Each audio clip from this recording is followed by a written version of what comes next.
Throughout the history, people were not able to understand each other and each other's culture because of the complexities and differences that different languages had. Now, that thing was simply led to war. That made a lot of great thinkers to think that it might probably be our language or our languages that shape the way that we think, and they makes us different.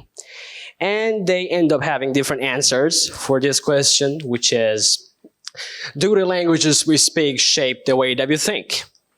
Now, this is a really discussable question over time. People trying to answer this in their own ways. We got American linguist Benjamin Lee Worth, who says, language shapes the way that we think and determines what we can think about. Strong statements that completely agrees on the point. Or whereas we got the Charlemagne, Roman emperor, who says to speak another language is like to have another soul. Another statement that completely agrees with that point. But on the other hand, we got Shakespeare, who says, what's in a name? A rose by any other name would smell as sweet. So that tells us that if we know two words for a single object, there's going to be no difference in our mindset towards that. Now, let's see who is wrong and who is right. I'm going to go over top 6 ways that languages shape the way that we think and determines what we can think about, as Benjamin Lee Worth says. Here we got first one, which is closivity. Now, the word we could be confusing. Imagine coming up to someone and say, look, we have a problem. We have to solve it. And that we could be confusing. It might probably mean 2 different situations. First, it might include both the listener and the speaker, or it might include the third person as well. The second part is just, it doesn't include the listener. It's just about the speaker and the speaker's friends, right? This might possibly have strong affections on socializing and desocializing of children in school. Imagine popular boy in one of the schools coming up to a group of people and say, hey guys, we have to go to cinema next week. All of you can come. After that statement, one of the guys from that group, which have been addressed to, goes to that popular boy and asks, can I come as well? And popular boy says, no, I meant everybody, not just you.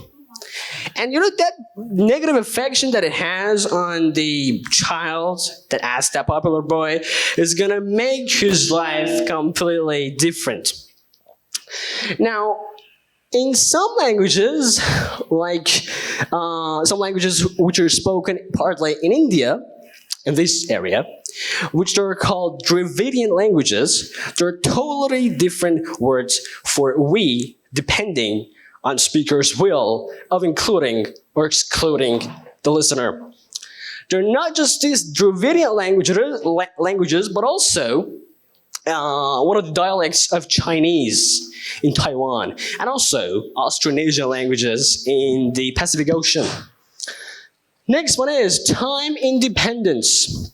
Now, in some languages, as I like to call them, time-dependent languages, you have to conjugate verbs in order to describe an activity. That means that when you want to describe an activity of me going, you have to do it like this, right? You know that when you say I go, that's for the present form. When I say present, past, and future, I mean the simple form of that. When you say I went, you know from that went that is for the past. And for the will, you know that's for the future. Some languages, now we're going to go over Chinese, verbs do not conjugate. Now instead, for understanding the tense of the sentence, both Chinese speaker and the listener should pay attention to its surrounding words. Now, for the first one, for the I go, is exactly the same thing. But for the past form and the future form is different. For example, for the past form, if they want to use that I went form, instead of saying I went, they say I go finish. If you translate the second sentence, it's exactly going to be like I go finish. And you know, regardless of your native language, that when something is finished, it happened in the past. So primarily when you start to study Chinese, you're going to have no problem in learning it. The same thing applies for the future form. Instead of saying I will go, they say I be likely go, or I be likely going. And you know that when something is going to be likely happen, it's going to happen in the future. Now, next one is evidentiality. Exactly the same way that time is necessary in stating an activity or describe an activity. In some languages, evidence is obligatory. You have to state an evidence. I'm going to go over Turkish language here. Here we have a simple sentence of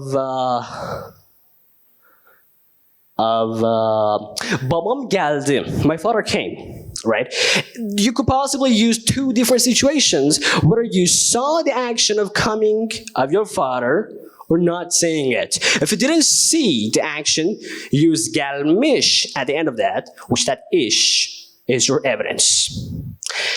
Now, I'm going to introduce you to these people. These people are called Toyoka people. They're one of the indigenous people in South America, partly in Brazil and in Colombia. And what's really cool about their language is that they have this same evidentiality as a Turkish language, but in much more complex way. It goes like this.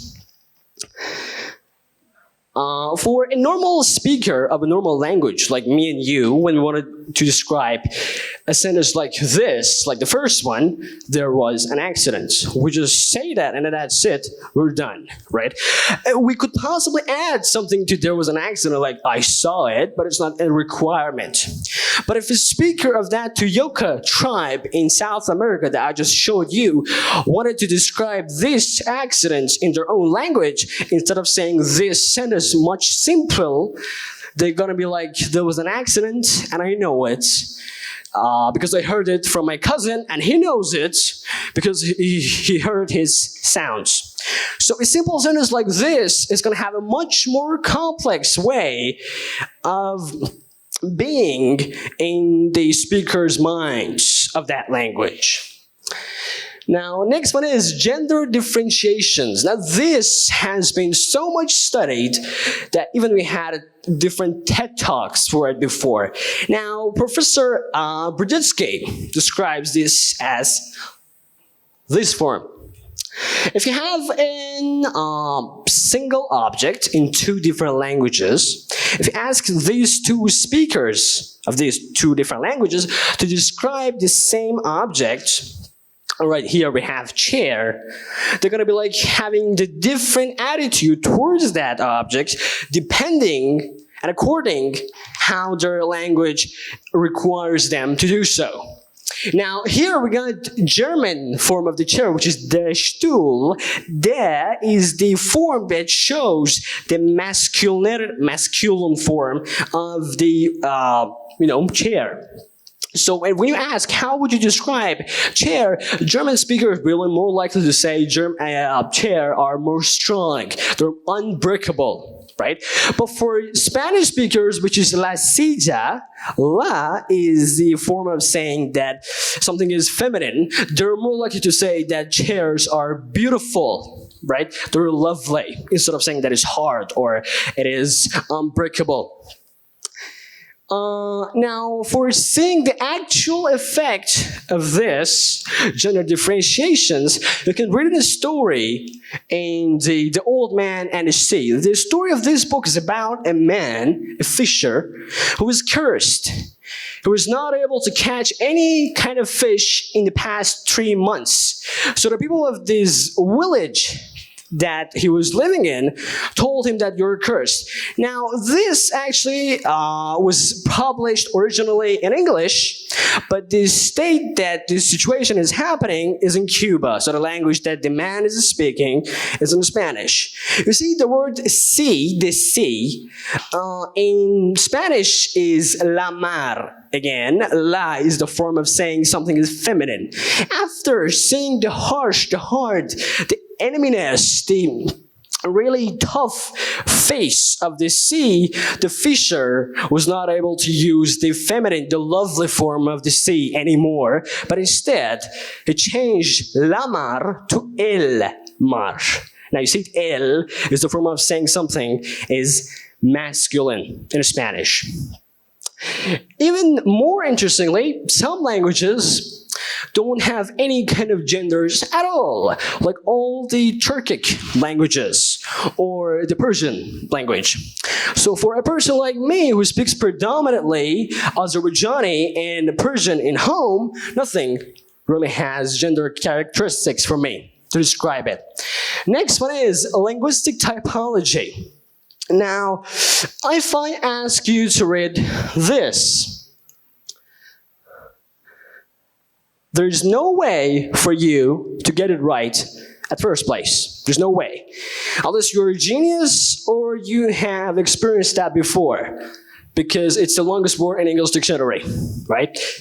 And there's a reason behind that you're not able to read this, and that reason is when you wanted to learn to write in English in school, you learned that if you write number 28, like the second example, right? Completely glued together, compacted, it is wrong. Your teacher told you that if you want to write number 28, you have to write it separately, like the first one. Or let's make it harder for 1234. You learned that if you want to write that, you have to write it exactly, again, separately. If you wanted to write it like this, write this is wrong, right? But whereas the case is completely vice versa for German speakers. German speakers learn in their school that if they want to write 1234, which is 1234 in German, they're not able to write it like the first part. They have to write it like second form, completely glued and compacted together. So the conclusion of all these things is that you can read long words depending on what your native language requires you to do so. Exactly, if you ask this German speaker of us, which we don't have here, I guess, he or she is going to be like completely fluently in reading that long word. Last but not least is parentheses language. Now, this is actually according to latest research of Washington University. It states that if you have one baby or have with one, you know that they're making special sounds in order to inform you, right? When they're hungry, they're making something, when they're in a harsh situation, they're making another thing. That is called baby talk, as we know it. All right. Now, the parentheses language shows that if parents try to imitate that baby talk that the babies make, and try to respond that back, it is this conversation, as I like to call it, will boost the language learning process of the child. And there's a reason behind that, and that reason is, first of all, children and babies love that conversation because it's completely an emotional experience, right? The brain of the child unconsciously is going to consider this moment a moment of empathy, right? And the mind and the brain of the child is going to be like, hey, there's a motivation outside in the outside world, an external world. So let's make it quicker to learn another language, which is the first language for the babies in that case. Now, my purpose till now was to show you in what ways languages shape the way that we think, but I want you to ask yourself this. What will happen if we, let's say, attempt to learn another language so we can see the world in another view? What will happen if we understand each other better? When we tolerate each other's thinking, and eventually, when we are one step closer to one another. Thank you.